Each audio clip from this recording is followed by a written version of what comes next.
you probably noticed I don't feel about that war the way we were told we were supposed to feel about that war, the way we were ordered and instructed by the United States government to feel about that war. You see, I tell you, my mind doesn't work that way. I got this real moron thing I do. It's called thinking. And I'm not a very good American because I like to form my own opinions. I don't just roll over when I'm told to. Sad to say, most Americans just roll over on command. Not me. I have certain rules I live by. My first rule, I don't believe anything the government tells me. Nothing. Zero. Nope.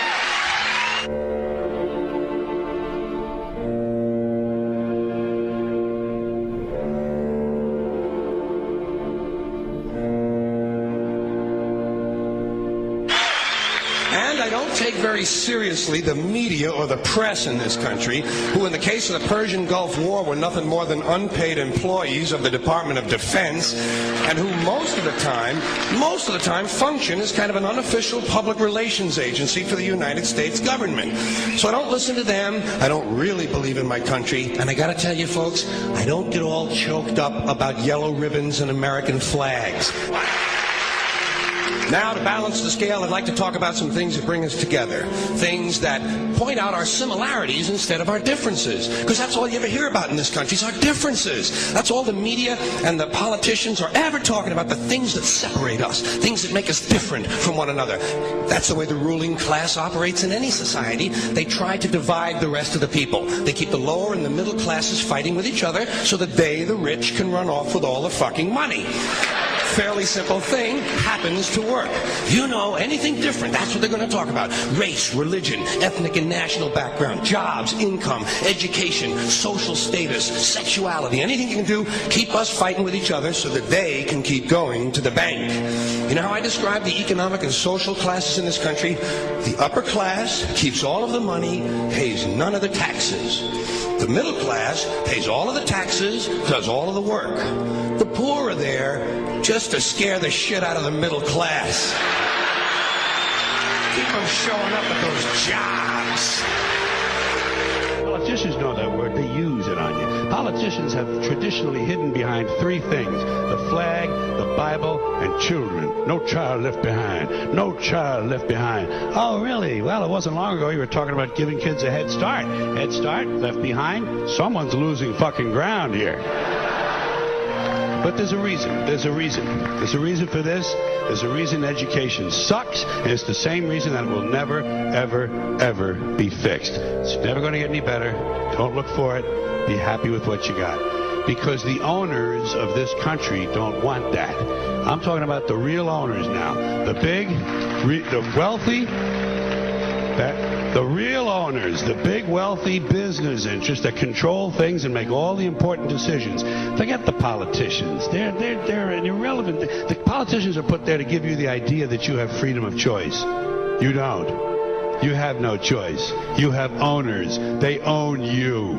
They own everything. They own all the important land. They own and control the corporations. They've long since bought and paid for the Senate, the Congress, the state houses, the city halls. They got the judges in their back pockets, and they own all the big media news, all the big media companies. So they control just about all of the news and information you get to hear. They got you by the balls. They spend billions of dollars every year lobbying to get what they want.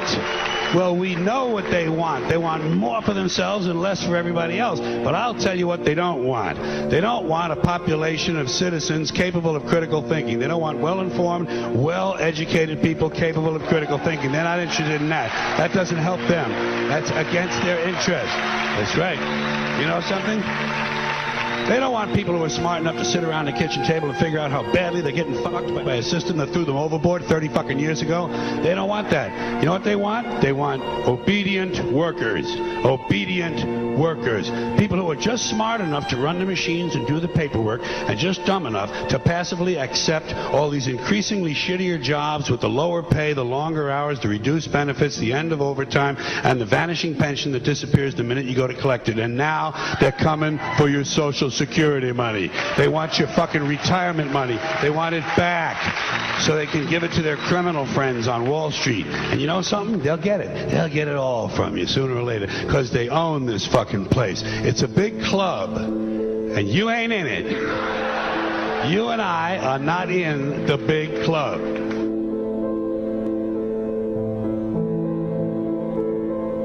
The greatest form of control is where you think you're free when you're being fundamentally manipulated and dictated to. One form of dictatorship is being in a prison cell and you can see the bars and touch them. The other one is sitting in a prison cell but you can't see the bar, you think you're free. What the human race is suffering from is mass hypnosis.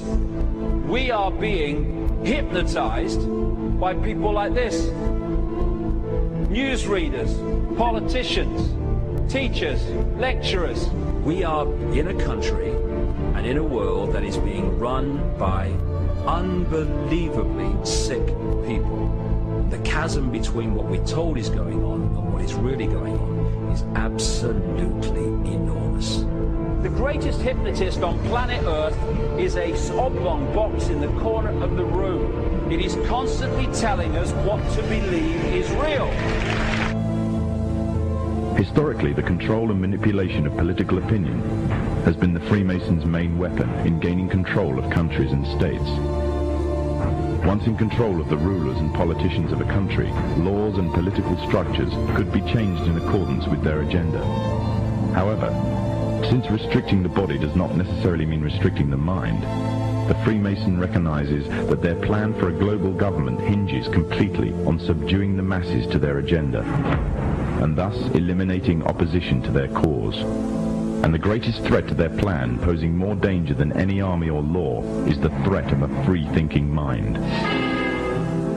In order to eliminate this threat and to achieve their objective, the Masons have set about the boldest plan ever devised: the complete control of every aspect of human life, your life. And the weapons they are using against you are in your very homes, entertaining you and your children, and gradually indoctrinating you without you even realizing.